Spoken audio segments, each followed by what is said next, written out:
तो dear student, अभी तक हमने स्पर्मेटोजेनेसिस के बारे में पढ़ लिया था, राइट। तो अब हम स्टडी करने वाले हैं यहाँ पर oogenesis के बारे में स्टडी करने वाले हैं कि ओवम का फॉर्मेशन किस तरीके से होता है। तो लेट अस सी ओवम का फॉर्मेशन किस तरीके से होता है, ठीक है, राइट। और ये ह्यूमन रिप्रोडक्शन का लेक्चर नंबर 5 है। इसमें हम एनसीईआरटी रीडिंग एमसीक्यू मैंने डिस्क्रिप्शन बॉक्स में डाल दिया, उसका नोट भी डिस्क्रिप्शन बॉक्स में है। प्लस मैंने आपके लिए यहाँ पर डाल रखी है लेबलिंग शीट, ओके। मैं यहाँ पे आपके लिए यहाँ पर लेबलिंग शीट डाल रखी है ताकि आप लेबल करके इसको अच्छी तरीके से जान सको, ठीक है। आगे बढ़ते। तो oogenesis का मतलब होता है स्टूडेंट फॉर्मेशन ऑफ ओवम। अब फॉर्मेशन ऑफ ओवम कब स्टार्ट होता है फीमेल की बॉडी में? स्टूडेंट आपको याद होगा स्पर्मेटोजेनेसिस में कहाँ पर स्टार्ट होता था, वहाँ पर प्यूबर्टी में स्टार्ट होता था, राइट। बट उसमें आपको बता दूं कि जो oogenesis होता है जब मदर की वॉम्ब में जब फ्यूटस होता है, यानी गर्ल जो होती है, उसके अंदर जो ओवरी होती है उसके अंदर मिलियन से oogonia पहले से ही बन जाते हैं, ठीक है, right, okay. And oogenesis start हो जाती है बर्थ से पहले। जो फ्यूटस गर्ल होती है ना, उसके बर्थ के पहले oogenesis स्टार्ट हो जाती है, ठीक है। तो होता क्या है, लेट्स सी। देखो, जो फीटस गर्ल होती है, यानी कि जो मदर की वॉम्ब में है, अभी गर्ल है कहाँ पे, मदर की वॉम्ब में, ध्यान देंगे। उसके ओवरी के अंदर oogoनियम होते हैं। क्या होती है? oogoनियम सेल होती है विच इज डिप्लॉयड, राइट। आपको डिप्लॉयड और हैप्लॉयड का कॉन्सेप्ट क्लियर हो गया होगा। अगर नहीं हुआ तो इसका मतलब आपने स्पर्मेटोजेनेसिस वाली वीडियो नहीं देखी है, क्या करें उससे देखिए। मैंने यहाँ पर आपके लिए यहाँ पर कॉन्सेप्ट भी सारे क्लियर कर दिए हैं, right.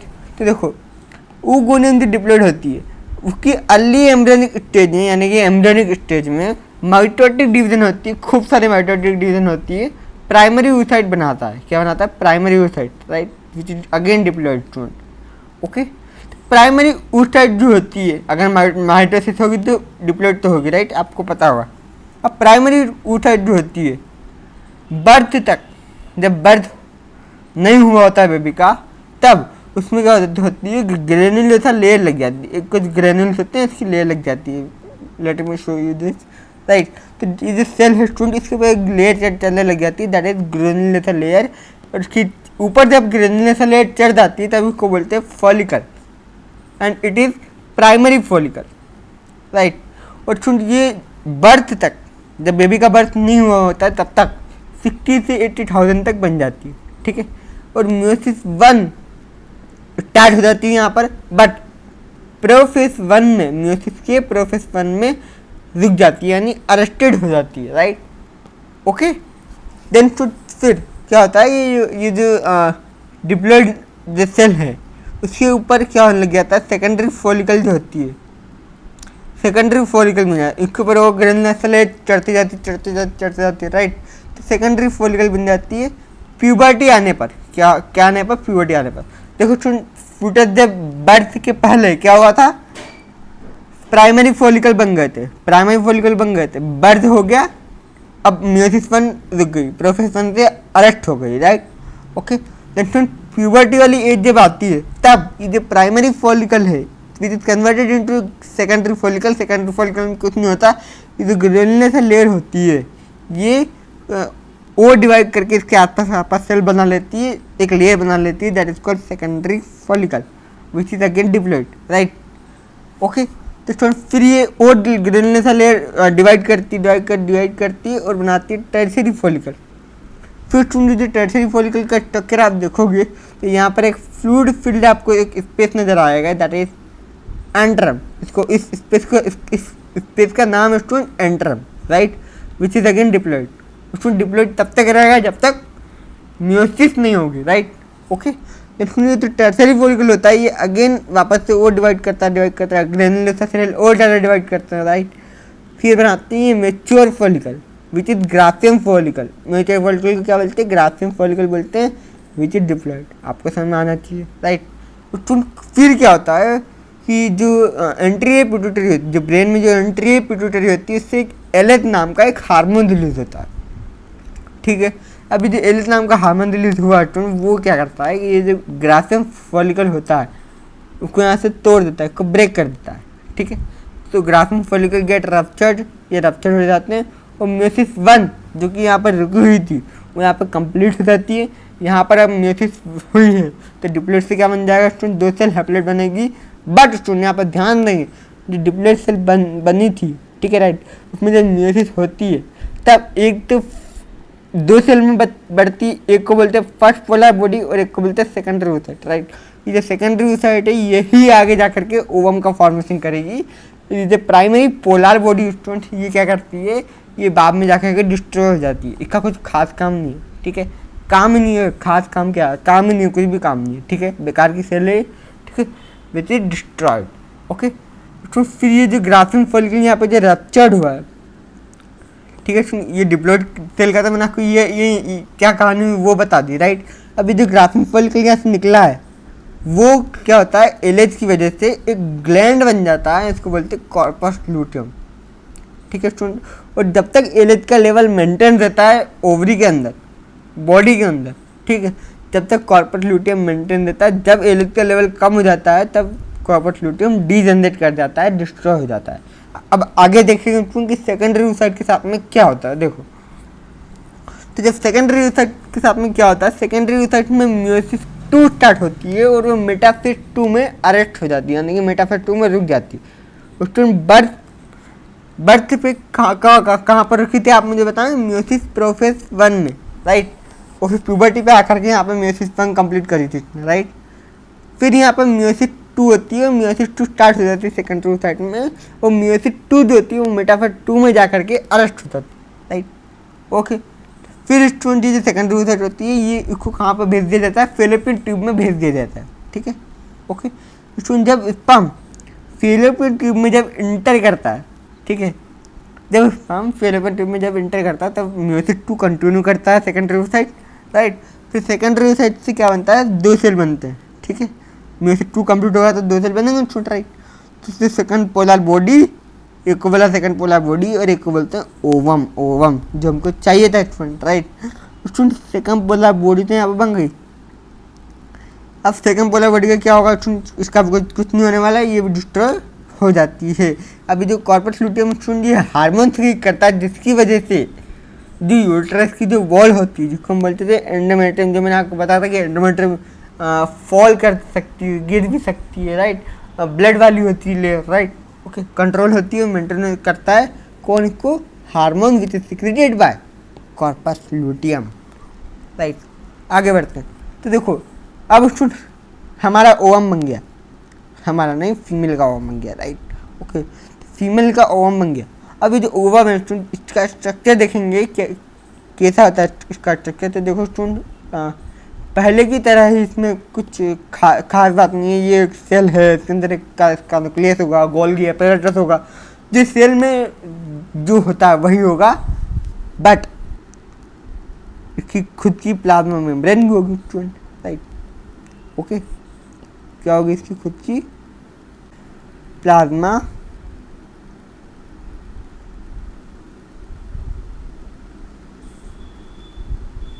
Membrane. I hope you understand that, right. अब ओवम जो होता है इसकी प्लाज्मा मेम्ब्रेन ये, ठीक है, इसके ऊपर एक और लेयर होती है दैट इज जोना पेलिक्विडा, एंड इसके ऊपर एक और लेयर होती है दैट इज कोरोना रेडिएटा, और प्लाज्मा मेम्ब्रेन और जोना पेलिक्विडा के बीच वाला जो स्पेस होता है उसको बोलते हैं पेरिविटलाइन स्पेस। आगे बढ़ते हैं। अक्सर हो सकता है यहाँ पर आपको डाउट आ रहा हो, क्या डाउट हो रहा है क्या, सोचो। देखो स्टूडेंट मैंने आपको बताया कि जब स्पर्म इंटर करेगा फेलोपियन ट्यूब में, ध्यान देंगे इधर, जब स्पर्म इंटर करेगा फेलोपियन ट्यूब में, जब सेकेंडरी oocyte म्योसिस 2 कंटिन्यू करेगा, उसमें जरूरी नहीं कि इंसेमिनेशन हो, राइट। स्पर्म इंटर ना भी करे, ऐसा भी सकता है, ठीक है स्टूडेंट, राइट। तो स्पर्म इंटर नहीं करेगा तब क्या होगा, ये तो मैंने आपको बता दिया कि स्पर्म इंटर करेगा तो म्योसिस 2 स्टार्ट कर देगा।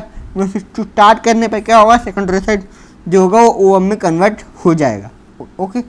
बट स्टूडेंट अगर स्पर्म इंटर नहीं करता है तब क्या होगा, देखो तब क्या होगा कि सेकेंडरी oocyte जो होती है, ठीक है, ये डीजनरेट कर जाती है, कॉर्पस लूटियम भी डिस्ट्रॉय हो जाता है। अब वो किस तरीके से डिस्ट्रॉय होता है, किस तरीके क्या मैकेनिज्म है, वो हार्मोनल इफेक्ट होता है। और हार्मोनल इफेक्ट को समझने के लिए एक फीमेल की बॉडी में एक मैच्योर साइकिल चलती है which is reproductive cycle of female, right.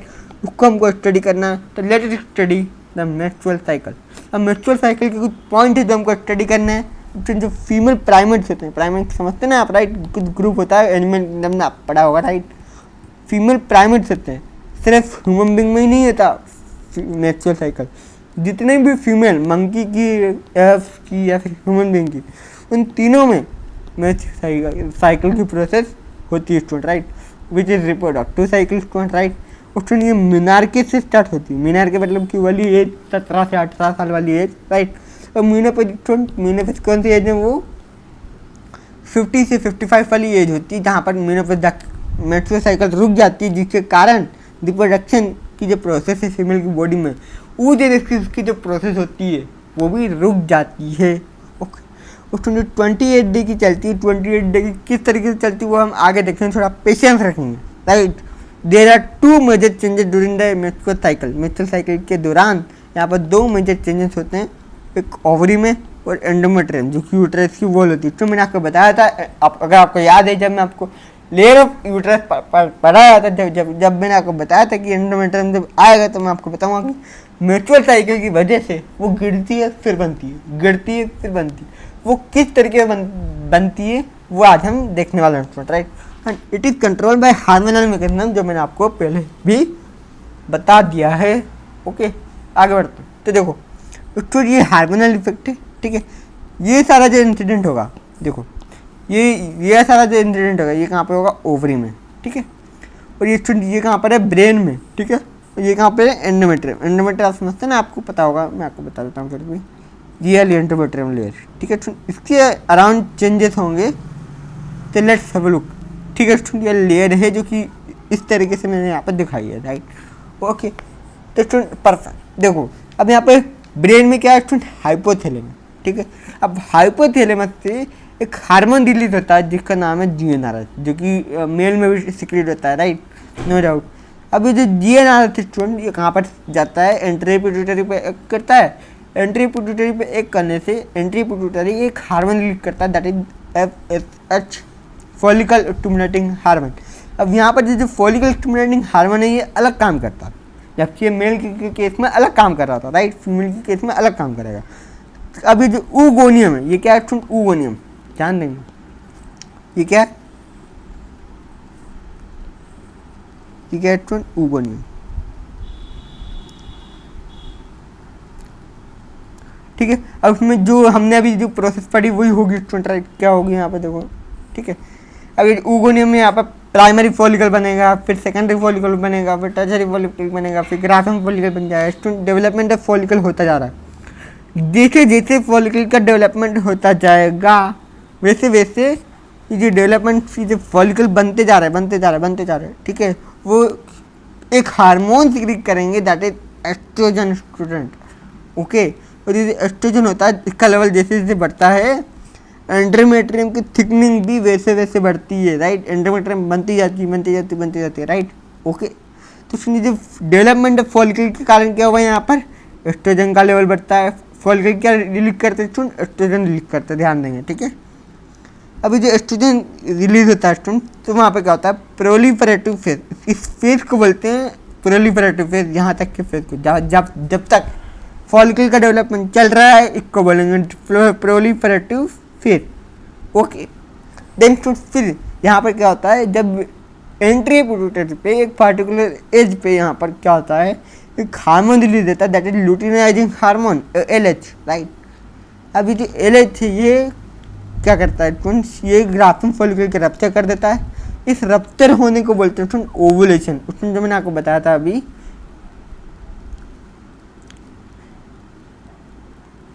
ये जो यहाँ पर ये जो ग्राफिम फॉलिकल रप्चर हुआ था ना, इसको बोलते हैं ओवुलेशन। तो ये किसकी वजह से हुआ था, LH की वजह से हुआ था। तो वो LH कहाँ से सिक्रेट हुआ, वो पिट्यूटरी ग्लैंड से सिक्रेट हुआ। I hope you understand. इस प्रोसेस को क्या बोलते हैं, ओवुलेशन। अब यहाँ पर सेकेंडरी साइड निकल जाता है, राइट। सेकेंडरी साइड निकल गया तो वो कहाँ पे गया, फैलोपियन ट्यूब में, नो डाउट। देखो फिर यहाँ पर क्या होता है, देखो कॉर्पस लूटियम जो होती है वो, अब ये जो कन्वर्ट, ये जो ग्राफिम फॉलिकल जो रप्चर हुआ, ये किस में कन्वर्ट हो जाता है, कॉर्पस लूटियम में, राइट। वो कॉर्पस ल्यूटियम को मेंटेन करके रखता है एलएच। जब तक एलएच का लेवल हाई है तब तक कॉर्पस ल्यूटियम मेंटेन रहेगी। जैसे ही एलएच का लेवल कम होगा वैसे ही कॉर्पस ल्यूटियम टी जनरेट कर जाएगी, राइट। ओके, तो सुन, जब तक कॉर्पस ल्यूटियम मेंटेन रहती है, जब तक कॉर्पस ल्यूटियम कुछ हार्मोन रिलीज करती है, कुछ ग्लैंडुलर काम करती है। दो हार्मोन मेनली ये रिलीज करती है, जैसे एस्ट्रोजन और प्रोजेस्टेरोन, राइट। तो एस्ट्रोजन का काम क्या होता है? एंडोमेट्रियम की थिकनिंग कराना। वही जो फॉलिकल जो थे वो एस्ट्रोजन का लेवल बढ़ा जाते, जिसकी वजह से क्या हो रहा था? एंडोमेट्रियम बढ़ती जा रही थी, राइट। ओके, तो ये जो एस्ट्रोजन है ये क्या काम करेगा? थिकनिंग ऑफ एंडोमेट्रियम और थिक हो जाएगी, राइट। और जो प्रोजेस्टेरोन है ये क्या करेगा? देखो, ये प्रोजेस्टेरोन क्या करेगा? ये जो एंडोमेट्रियम है इसके अंदर हाईली वास्कुलराइज करेगा, इसके अंदर ब्लड वेसल बना देगा। क्या बना देगा? ब्लड वेसल बना देगा। उसको ग्लैंडुला बना देगा, इसके अंदर बहुत सारे ग्लैंडुला बना देगा, राइट। ओके, देन फिर क्या होगा कि अगर स्पर्म आ जाता है, स्पर्म आने पर जो प्रोसेस होती है वो तो मैंने आपको बता दी। कौन सी प्रोसेस होगी? ये वाली प्रोसेस होगी, राइट। ओवम बन जाएगा, ओवम बन के फर्टिलाइज हो जाएगा। फर्टिलाइज होने के बाद में क्या होगा वो हम आगे देखेंगे। बट अगर स्पर्म की एंटर नहीं हुई तो कुछ टाइम बाद एलएच का लेवल अपने आप कम हो जाएगा। एलएच का लेवल कम होते ही ये जो फेज है, ये वाला जो फेज है, ठीक है, एस्ट्रोजन रिलीज हो रहा है, प्रोजेस्टेरोन रिलीज हो रहा है, राइट। कॉर्पस ल्यूटियम जो सिक्रेट कर रहा है, इसलिए इस फेज को क्या बोलते हैं? Secretary phase. जब तक सिक्रेशन चल रहा है इसको बोलते हैं सिक्रेटरी फेज, राइट। फिर एलएच का लेवल कम हो जाएगा, कॉर्पस ल्यूटियम डीजेनरेट कर जाएगा। कॉर्पस ल्यूटियम नहीं रहा, एस्ट्रोजन प्रोजेस्टेरोन नहीं रहे, एस्ट्रोजन का लेवल कम हुआ तो एंडोमेट्रियम की थिकनिंग घट जाएगी, ठीक है। ये जो एंडोमेट्रियम होती है ये फॉल कर जाती है, इसका ब्लड निकलने लग जाता है, ठीक है। यूट्रस के वेगाइना से बाहर आ जाता है, ठीक है स्टूडेंट, राइट। तो इसको बोलते हैं मैच्योर वुड। यहाँ पर क्या हो रहा है? मेंस निकल रहे हैं, यानी कि ब्लड का लॉस हो रहा है, ठीक है। आगे बढ़ते हैं, तो थोड़ा एनसीईआरटी से हम पढ़ लेंगे, ठीक है। The process of formation of A mature female gamete is called oogenesis, ठीक है स्टूडेंट। एक बात बताना चाहता हूँ मैं आपको, देखो स्टूडेंट, ठीक है। हमने जब स्पर्मेटोजेनेसिस पढ़ा था, जब हमने स्पर्मेटोजेनेसिस पढ़ा था तब क्या किया था? देखो, जो एक प्राइमरी स्पर्मेटोसाइट था, एक प्राइमरी स्पर्मेटोसाइट था, ध्यान देंगे। अगर आपको नहीं याद है तो नोट्स ट्राई करके देख लीजिए, आपको याद होगा, ठीक है। प्राइमरी स्पर्मेटोसाइट था, उससे अपने कितने स्पर्म बनाए थे स्टूडेंट? 4 स्पर्म। बट एक प्राइमरी oocyte से कितने ओवम बने स्टूडेंट?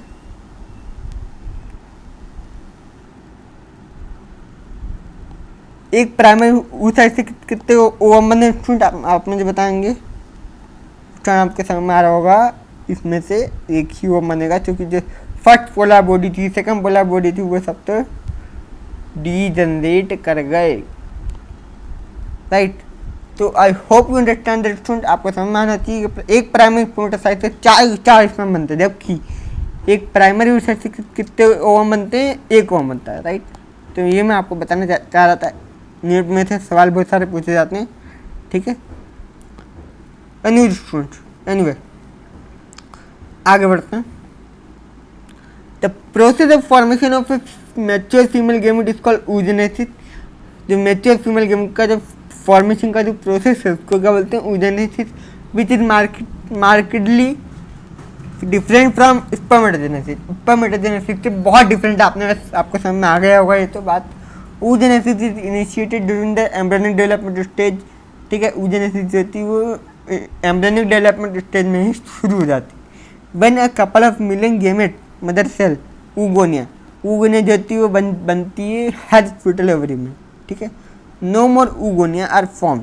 फिर बर्थ के बाद में कोई भी oogonia नहीं बनती है। oogonia कब तक बनेगी? जब तक बर्थ बाकी है बेबी का, ठीक है, right. Okay, this cells start division and enter into process one of the meiotic division and temporarily arrested that stage, right. तो प्रोसेस वन में जाकर के अरेस्ट हो जाती है, बर्थ के बाद में ये स्टार्ट डिवीजन स्टार्ट करती है और प्रोसेस वन में अरेस्ट हो जाती है, राइट। उनको क्या बोलते हैं? Primary oocyte। अब each primary oocyte then get surrounded by the layer of granulosa cell. Layer of granulosa cell से वो कवर होने लग जाती, कौन? Primary oocyte।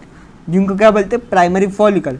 A large number of this follicle degenerate during this phase from birth to the puberty.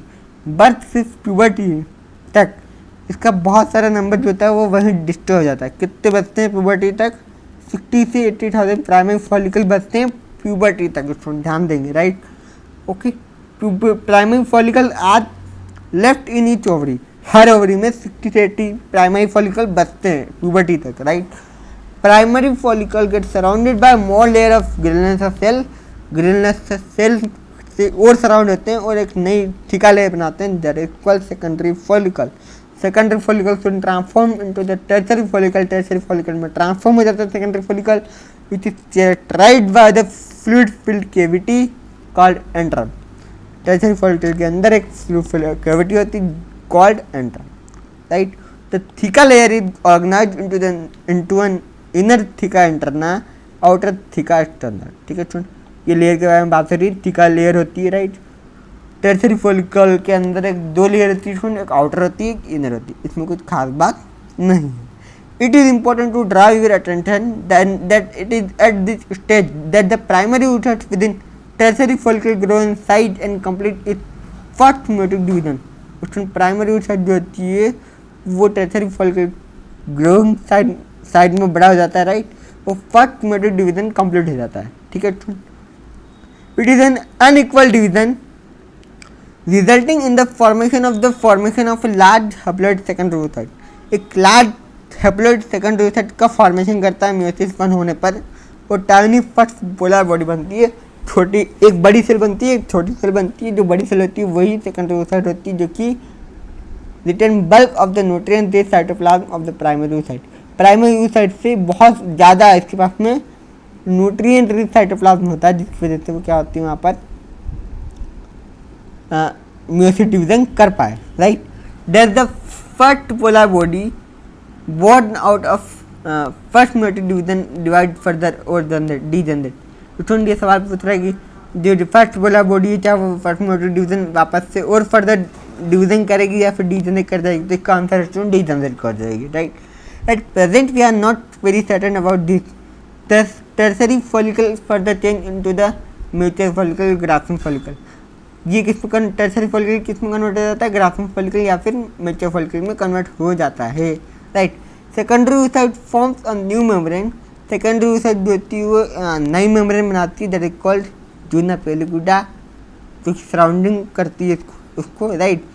The Graafian follicle now rupture to release the secondary oocyte। Graafian follicle rupture हो जाते हैं और secondary oocyte release हो जाता है from the ovary by the process called ovulation. इसको क्या बोलते हैं? ओवुलेशन बोलते हैं, राइट। ओके, तो ये पूरा प्रोसेस है। उन्हें जब माइटोसिस का प्राइमरी oocyte बनाती है, फिर यहाँ पर प्राइमरी oocyte से क्या बनता है? तो यहाँ पर बर्थ तक यहाँ पर अरेस्ट हो जाती है फर्स्ट म्यूसिस डिवीजन, राइट। फिर प्यूबर्टी आने पर यहाँ पर फर्स्ट म्यूसिस डिवीजन होकर के यहाँ पर सेकेंडरी oocyte बनता है। सेकेंडरी oocyte फिर सेकंड म्यूसिस डिवीजन करके यहाँ पे क्या बनाती है? ओवम बनाती है। I hope you understand it. आगे बढ़ते हैं।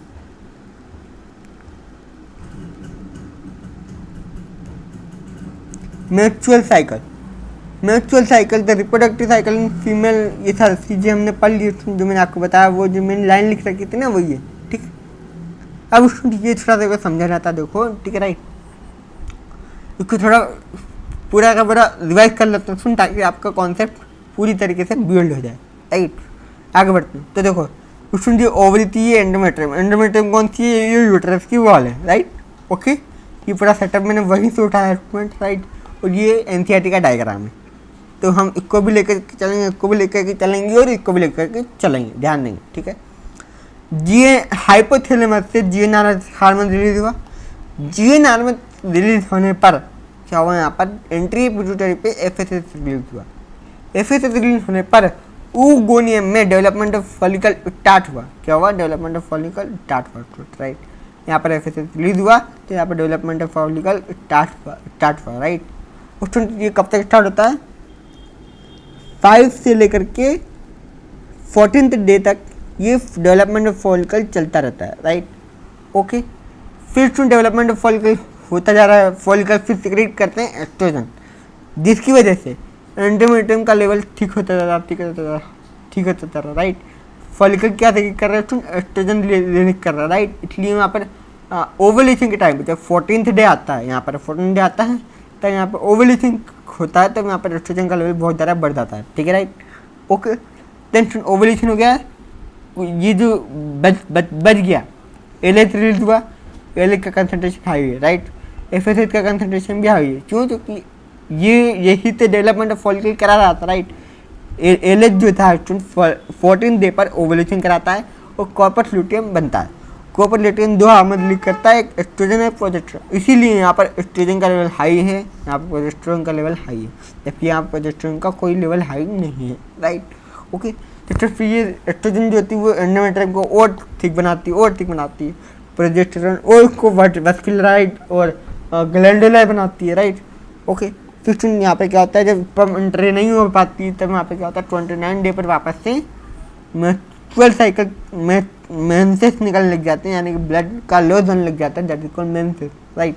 ओके, तो ये होता है यहाँ पर फॉलिकल, ये जो एंडोमेट्रियम है यहाँ से गिरने लग जाती है। तो I hope you understand that point. अगर आपको नहीं समझ में आया तो वापस से वीडियो को रिवाइंड करके देखिए, ठीक है, आपको समझ में आएगा, ठीक है। तो थैंक यू सो मच। अगले लेक्चर में हम पूरा ह्यूमन रिप्रोडक्शन खत्म कर देंगे, ठीक है। उसके बाद मैं आपको एक वीडियो बनाऊंगा एमसीक्यू बेस्ड, उसमें मैं आपको सारे पीवाईक्यू करा दूंगा ह्यूमन रिप्रोडक्शन के, राइट। ओके, तो मिलते हैं नेक्स्ट लेक्चर में, तब तक के लिए okay bye, thank you so much, wish you all the very best.